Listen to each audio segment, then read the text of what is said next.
안녕하십니까. 계속해서 대구에서 전해드리겠습니다. 언제 무너질지 모르는 위험천만한 빌라에 20여 세대가 살고 있습니다. 지은 지 4년밖에 안 된 빌라인데 물이 새고 건물 곳곳이 무너져 내리고 각종 사고가 잇따르고 있습니다. 어떤 사연인지 손은민 기자가 취재했습니다. 23개 세대로 구성된 영천의 한 빌라. 시커멓게 곰팡이가 핀 천장에서 물이 떨어집니다. 마감재가 부서져 호수로 물을 받아내야 합니다. 집 안도 마찬가지입니다. 벽면 곳곳이 습기로 시퍼렇게 얼룩졌고 무너져 내린 천장 아래에는 물이 흥건합니다.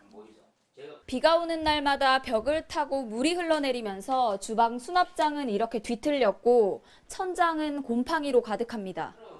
집에 문제가 생기기 시작한 건 2016년 3월. 입주한 지 3개월 만에 물이 새기 시작했습니다. 이 비 오고 하면 가스 못 쳐요. 이 일로 물이 다 들어가가지고. 이 생활하는 게 말이 아니라니까요. 이거 온전시 아파트에 물이 다 새는데 이 건물 지금 이거 온전하겠어요. 누수로 건물 배전함에 불이 나 승강기가 갑자기 멈추면서 갇히기도 했습니다. 살고 있던 세입자들이 모두 떠나고 A씨 혼자 남았습니다. 2017년부터 건축물 하자 민원과 진정을 수도 없이 제기했지만 영천시청은 할 수 있는 게 없다는 입장입니다. 건축법상은 문제가 없었었고요. 그 당시에 사업 주체 통해가지고 이걸 빨리 보수 조치를 해라고 하는 방법이 가장 최선이고 법적으로도 그 방법밖에 없는 상황이거든요. 건축주는 1년 전 무상 하자 보수 기간이 끝났다고 통보한 뒤 잠적한 상황.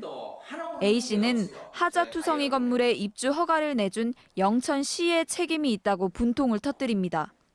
전 세대가 다 새는 거예요, 지금 밑으로. 그러니까 이 부실공사죠. 단지 보고 사지 왜 샀냐고. 언제 그랬어요. 이 서민들이 시청 기관에서 영천시에서 주택과에서 중공 나와줬는데 그거 안심하고 사야지 그거 안 사나. 보수 책임이 있는 건축주도 사용 승인을 내준 지자체도 나몰라라 하면서 하자 투성이 빌라도 그곳에 사는 주민도 방치되고 있습니다. MBC 뉴스 손은민입니다. 재미있고 참신한 교사 유튜버가 점차 많아지고 있습니다. 대구와 경북에만 교사 100여 명이 유튜버로 활동하고 있는데요. 교육당국은 공익 목적을 달성하는 범위 내에서 권장하기로 했습니다. 양관희 기자가 보도합니다. 초등학교 교사 김보법 씨는 구독자 3천여 명을 가진 유튜버입니다. 주로 반학생들의 재치 있는 일상을 유튜브에 올려 학생과 학부모와 소통해왔습니다.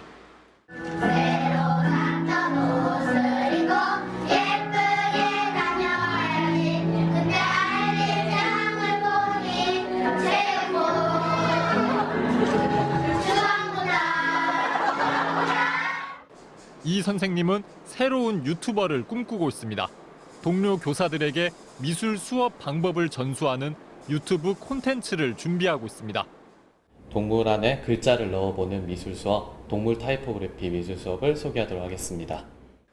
유튜브 콘텐츠 질을 높이기 위해 조명과 카메라까지 장만하고 일일이 손수 영상을 편집합니다. 단순히 글로 표현하는 것보다 미술 수업의 경우 화면에 있는 동영상을 통해서 이제 함께 공유하는 게 선생님들께도 많이 도움이 될 것 같아서 시작을 하게 되었고요. 고등학교 과학교사 박준우 씨는 자신의 수업을 촬영해 유튜브에 올립니다.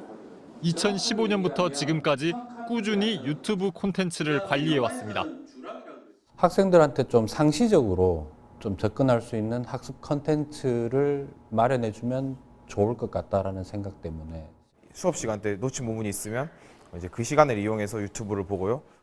이런 교사 유튜버가 대구 경북 지역에서만 100명이 넘습니다. 전국적으로도 1000명에 육박하자 교육부와 17개 시도교육청은 교사를 위한 유튜브 활동 지침을 만들었습니다. 유튜브를 할 땐 교사의 품위를 지켜야 하고 교직 활동에 지장을 주어선 안 됩니다. 공무원 겸직 논란에 대해서는 광고 수익이 발생하면 학교장에게 겸직 허가를 받도록 했습니다. 국가공무원 복무 규정에 따라서 개인적인 어떤 품위를 유지하는 범위 내에서 개인적인 활동을 하는 것은 허용하고 있고 공익적인 목적으로 하는 경우에는 활동을 하는 것에 대해서 장려하고 있습니다. 칠판 앞에서 화면으로 들어간 유튜버 교사가 점차 늘면서 학교 현장에도 많은 변화가 생기고 있습니다. MBC 뉴스 양관입니다. 경주시가 식품안전관리 인증 기준 햇섭 인증 한우 농가를 200곳까지 늘리기로 했습니다. 이를 위해서 축산물 안전 생산 시스템 확대와 함께 질병 유입 차단과 방역 관리 체계를 강화할 예정입니다. 임재국 기자가 보도합니다. 식품안전관리 인증 기준, 즉 햇섭 인증을 받은 경주의 한 한우 농장입니다. 이 농장에선 440여 마리의 한우 사육 과정을 첨단 시스템으로 안전하게 관리하고 있습니다. 도축에서 가공 판매는 경주시와 축협이 맡아 천년한우 브랜드로 출하하면서 안정적인 판로도 확보하고 있습니다. 소한테 유해 요소 중점 관리가 되거든요. 그래서 소비자들한테 안전한 고기를 소비자한테 공급할 수 있고 그 햇섭을 함으로 해서 또 일반 육보다 한 20만 원 정도 마리당 더 농가에서 수치 가격을 높일 수 있습니다. 경주시가 한우 사육 단계 햇섭 인증을 받은 것은 지난 2007년. 안전한 축사 관리와 판매 등을 위해서 시작했는데 현재는 160여 축산 농가가 햇섭 인증을 받았습니다. 햇섭 농장을 체계적으로 운영하면서 경주시는 소비자 시민 모임이 선정하는 우수 축산물 브랜드 인증을 8년 연속으로 받았습니다. 169개의 햇섭 농장을 저희들이 차후에 200개소까지 농장을 확대해서 친환경 안전 축산물 생산력을 높여서 좀 더 많은 양을 학교 급식으로 통해서 출하될 수 있도록 그래서 농가 소득 증대에 기여할 수 있도록 그게 최선을 다할 계획입니다. 햇섭 인증 확대와 함께 경주시는 친환경 축산 기술 보급을 위한 농민 교육과 함께 현장 컨설팅을 통해 예산 절감에도 나섰습니다. 특히 공모 사업을 통해 도비 3억 원을 확보해 질병 유입 차단 방역 시스템을 도입하고 최적화된 생산 관리에 들어갔습니다. MBC 뉴스 임재욱입니다. 대구 경북 지역 20, 30대 취업자 수는 줄고 50대 이상 취업자는 늘고 있습니다.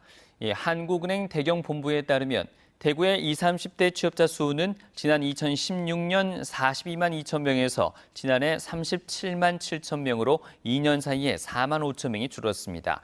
반면 50에서 60대는 3만 5천 명 늘었습니다. 주 45시간 이상 취업자 수는 6만 명 줄었고 45시간 미만은 4만 3천 명이 늘었습니다. 이에 대해서 한국은행은 대구와 경북 지역에 노동시간이 짧은 저임금 일자리가 늘고 있다고 설명했습니다. 포항시 생활 폐기물 자원화 시설의 전면 중단을 요구하는 포항 오천 지역 주민들은 시의원들이 직무유기를 하고 있다며 오천 지역의 이낙연, 박정호 시의원에 대해 포항에선 처음으로 주민 소환 절차에 들어갔습니다. 오천 제철 청림 SRF 반대 어머니회는 지난 23일 포항시 남구선거관리위원회에 주민 소환 투표 청구인 대표자 증명서 교부 신청을 접수했고 오는 9월 27일까지 주민들의 동의를 받아 선관위에 제출할 예정입니다. 선관위는 청구권자 4만 3천여 명의 20%인 8,600여 명 이상의 동의서가 접수되면 절차를 거쳐 주민 소환 투표를 실시할 예정입니다. 대구 동부경찰서는 돈을 갚지 않는다며 함께 입원 중이던 환자를 흉기로 찌른 50살 A씨를 살인 미수 혐의로 구속했습니다. 대구 동구 한 병원에 입원 중이던 A씨는 지난 26일 같은 병원에 입원 중인 58살 B씨의 병실에 찾아가 빌린 돈 4만 원을 갚지 않는다며 B씨의 목 등을 찌른 혐의를 받고 있습니다. 대구지법 형사 3단도 김형태 부장판사는 광복절 새벽에 난폭 운전을 한 혐의로 기소된 23살 A씨 등 3명에 대해서 벌금 400만 원에서 500만 원을 선고했습니다. A씨는 지난해 광복절 새벽 대구 성당 내거리에서 종합유통단지 근처 도로까지 48km 구간에서 다른 폭주족들과 함께 앞뒤 좌우로 때를 지어 운전하면서 도로에서 위험을 발생시킨 혐의로 재판에 넘겨졌습니다. 나머지 2명도 같은 날 오전 성당 내거리에서 만촌 내거리, 국제공항 주변 도로까지 난폭 운전을 한 혐의를 받고 있습니다. 최근 5년간 대구에서 발생한 5대 범죄 발생 건수가 23% 감소했습니다. 이 대구지방경찰청에 따르면 지난해 기준으로 범죄 발생 건수는 폭력이 13,000여 건으로 가장 많고 절도 8,000여 건, 강제추행 980여 건, 강도 44건, 살인 31건 순이었습니다. 이는 2014년보다 절도가 43.9%, 강도 31.3% 등이 줄어든 수치입니다. 성서경찰서 관할 지역에서 발생한 5대 범죄는 37%가량 감소한 반면 신도시 개발이 한창인 달성경찰서 관내에서는 12.2% 증가했습니다. 이상으로 MBC 뉴스를 마치겠습니다. 고맙습니다.